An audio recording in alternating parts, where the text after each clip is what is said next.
Olá, pessoal, tudo bem? Hoje nós vamos falar sobre o processo de higienização em São Paulo.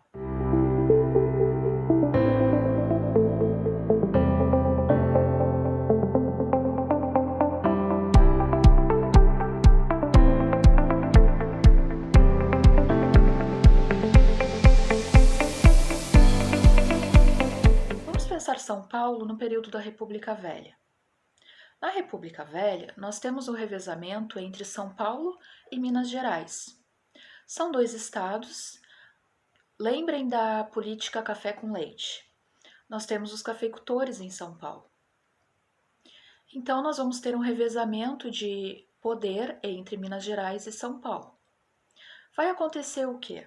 Urbanização. Ou seja, nós temos um investimento na área urbana de São Paulo e esse investimento ele também busca uma estética, o embelezamento das ruas e retirar tudo aquilo que a sociedade daquela época, e eu estou falando de parte da sociedade que tem poder aquisitivo, estou falando de uma elite. Essa elite ela não consegue, não admite conviver com pessoas que são ditas inferiores. O que eu estou falando? Naquele momento, e não isso nós podemos refletir para o século XXI, nós tínhamos muitos barracos, cortiços, propriedades que eram, vamos dizer, posses. Lá residiam pessoas pobres. Nós não tínhamos um saneamento adequado, então a sujeira e a aglomeração entre essas pessoas era muito comum. Nessa ideia de urbanização e de modernização, São Paulo também vai fazer parte, vai passar por esse processo. Então, primeira coisa que é feita, nós temos a demolição desses cortiços, dessas casas. Vai ficar aqueles que têm poder aquisitivo, normalmente cafeicultores. E o que acontece com quem é pobre? É obrigada a se retirar para as áreas ditas periféricas da cidade. Temos outra questão, além do espaço físico. Porque normalmente eu costumo falar para vocês a localização dos bairros, as populações que constituíram esses bairros, como eles mudaram ao longo do tempo. E isso, o que eu estou falando para vocês de higienização, acontece até os dias atuais. Nós temos o quê? Lá na República Velha, leia-se a partir de 1900, a proclamação da República se deu em 1889. E daí nós temos toda uma organização do Brasil, pensando numa identidade do brasileiro, pensando nos imigrantes, na política de branqueamento da população. E o que vai acontecer? Nós temos as primeiras... o princípio da desigualdade social. Para começar, a partir de 1888, que nós temos o final da escravidão. Aqueles que deixaram de ser escravos, e a população negra no geral, ela deixa de ser escrava, e eu prefiro sempre usar o termo escravizados, essa população deixa de ser escravizada, mas não tem nenhum direito, nenhum lugar no mercado de trabalho. Então, obviamente, são pessoas que vão passar por muitas dificuldades financeiras e vão estar sempre à margem dessa sociedade. Nós temos a vinda dos imigrantes, e os imigrantes, mesmo no início da política de imigração, eram subsidiados pelos cafeicultores, mas o que acontece? Eles também enfrentaram muitas dificuldades vindo de outro país, e aqui eles organizavam as suas colônias. Entretanto, esses lugares também tinham problemas. O que acontece? Essas pessoas que demonstravam as fragilidades, a pobreza, a miséria de todo um processo histórico, não eram bem-vindas no centro de São Paulo, por exemplo, em lugares estratégicos, morando próximos aos mais ricos. Então, o que acontece? Essas pessoas são retiradas, as suas casas são destruídas e elas vão residir em periferias. Será que isso é tão diferente atualmente? O que nós temos de política habitacional no Brasil? O que nós temos de política habitacional em São Paulo? Então, essa é uma característica que ainda se mantém. O que a classe média alta ainda aceitava era ficar próximo, mas não morar ao lado, por exemplo, das vilas operárias. Porque lembrem, nós temos os operários, eles vão se organizar em vilas para ficar próximos aos seus locais de trabalho. Então, essas pessoas vão morar em locais mais privilegiados com relação a essa outra população que foi escravizada, que foi renegada por boa parte da sociedade. E isso é muito interessante porque não tem a ver só com o local dessas pessoas no espaço físico. Há uma ideia de modernização no sentido de comportamento. Por exemplo, em 1930, nós temos a ascensão do Getúlio Vargas, gaúcho de São Borja. Ele faz parte de uma política que consegue, a partir da saída do Washington Luiz do poder, Washington Luiz queria, mais uma vez, ser o governador do Brasil, e governador é o mesmo que presidente, é que eu estou usando uma linguagem da época, e não foi aceito, e Getúlio Vargas, que tinha apoio de uma elite, ele ascende ao poder em 1930 e ele vai dar o golpe do Estado Novo em 1937.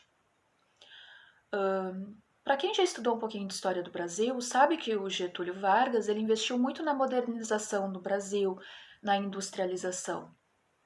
E essa modernização também passava pela questão comportamental da população. Então, inclusive uma música era divulgada incentivando as pessoas a casarem e a terem muitos filhos. Porque casar, manter uma relação matrimonial, é uma forma de se manter sério. Vamos fingir que nós acreditamos nisso. Mas era uma forma de manter uma família unida, tem uma estrutura familiar e tendo vários filhos, tu tem uma mão de obra para empregar no mercado de trabalho. Então, esse incentivo feito pelo Estado brasileiro buscava isso.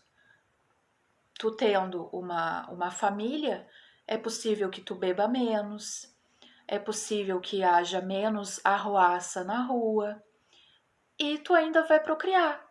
E procriando, nós temos mão de obra para empregar nas indústrias e de modo geral.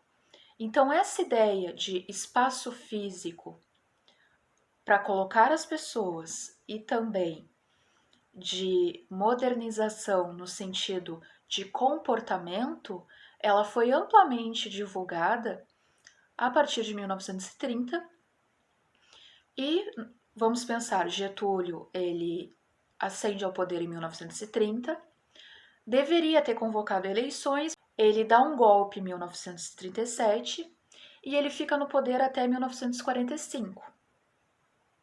Após, em 1946, assume um general do exército e o Getúlio vai retornar após o governo desse general. Então é muito interessante quando se pensa em Getúlio Vargas no poder, industrialização, urbanização, investimento em uma metrópole que é São Paulo, nós temos essa tentativa, e que acaba dando certo em parte, de fazer com que as pessoas modernizem os seus comportamentos. É o Estado mandando, influindo diretamente no nosso comportamento. Por exemplo, em 1904, agora que estamos falando muito sobre uma vacina para combater coronavírus, em 1904 nós tivemos a revolta da vacina. A população desconhecia como funcionava a questão da vacina, então vários mitos foram criados, que a vacina poderia matá-las, que a vacina poderia causar doenças, e principalmente, vocês tentem pensar se alguém chega na tua casa querendo te vacinar. Era assim que as coisas funcionavam. Então, causava um grande pavor na população. E isso gerou uma revolta, lembrando que as doenças eram muito recorrentes, porque nós não tínhamos um saneamento básico. Aliás, no Brasil, em muitos lugares, não tem saneamento básico. Se eu estou falando na década de 1900, hoje nós estamos no ano de 2020 e ainda não há uma política de saneamento básico séria nesse país. Isso acarreta em muitas doenças. Claro que a vacinação é algo que ajudou muito a combater inúmeras doenças. Em 1904, tivemos a revolta da vacina. Em 1970, que nós estávamos sob um governo ditatorial de um militar, o Médici, era o governo Médici, nós tivemos em São Paulo um número enorme, uma epidemia de